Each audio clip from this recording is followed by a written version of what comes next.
Dans ce tutoriel, je vais vous expliquer comment utiliser un multimètre pour mesurer une intensité.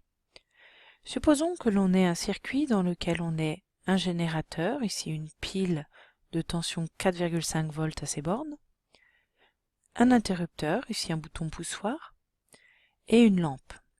Ces trois instruments sont montés en série.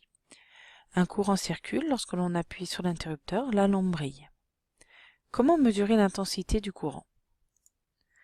On va utiliser pour cela un multimètre en ampères-mètre. Si on observe le multimètre, il y a plusieurs zones, et c'est cette zone dans laquelle il y a écrit A qui va permettre de mesurer l'intensité du courant. Tout d'abord, il va falloir débrancher un fil et insérer l'ampère-mètre en série dans le circuit pour mesurer l'intensité du courant. On prend un premier fil, on le place ici, et le courant sortant de la borne plus, on place ce fil dans la borne soit milliampères si l'intensité est très faible, soit 10 ampères si l'intensité est forte.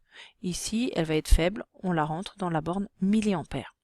On ferme le circuit avec un autre fil qui ressort par la borne COM du multimètre et qui vient s'insérer dans la lampe. On a ainsi un circuit en série. L'ampère-mètre est bien branché en série avec les trois dipôles, pile, interrupteur, lampe. Pour mesurer l'intensité, on déplace ici le curseur, par exemple sur la zone 200 mA, le calibre 200 mA signifiant qu'au maximum, on va pouvoir mesurer une intensité de 200 mA.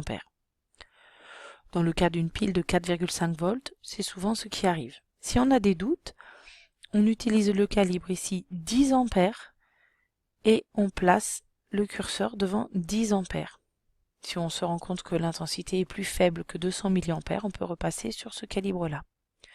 Pour l'instant, l'ampère-mètre indique 0 mA car aucun courant ne circule vu que l'interrupteur est ouvert. On appuie sur le bouton et on mesure une intensité de 187,4 mA. J'ouvre à nouveau le circuit. Observons ce qui se passe si, par exemple, on inverse les deux fils. Je débranche celui-là, je le déplace et je remplace à nouveau. Voilà. Je ferme l'interrupteur. L'intensité, cette fois-ci, est négative.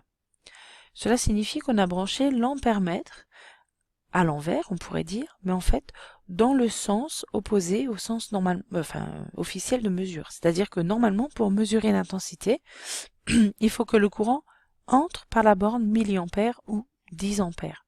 Ici, dans ce branchement, elle rentre par la borne COM. Le courant va dans l'autre sens que prévu, donc on mesure une intensité négative. Ce qu'il ne faut pas faire avec un ampère-mètre, c'est de le brancher directement entre les deux bornes de la pile. Cela ferait un court-circuit de la pile avec une très forte intensité. Et ici, si on reste sur le calibre 200 mA, on risque de griller le fusible qui se trouve à l'intérieur du multimètre. Le multimètre est protégé par un fusible et en général, on évite de le brûler parce qu'il faut démonter entièrement l'ampère-mètre pour pouvoir ensuite, après, l'utiliser. Voilà, je vous souhaite une bonne utilisation de l'ampère-mètre.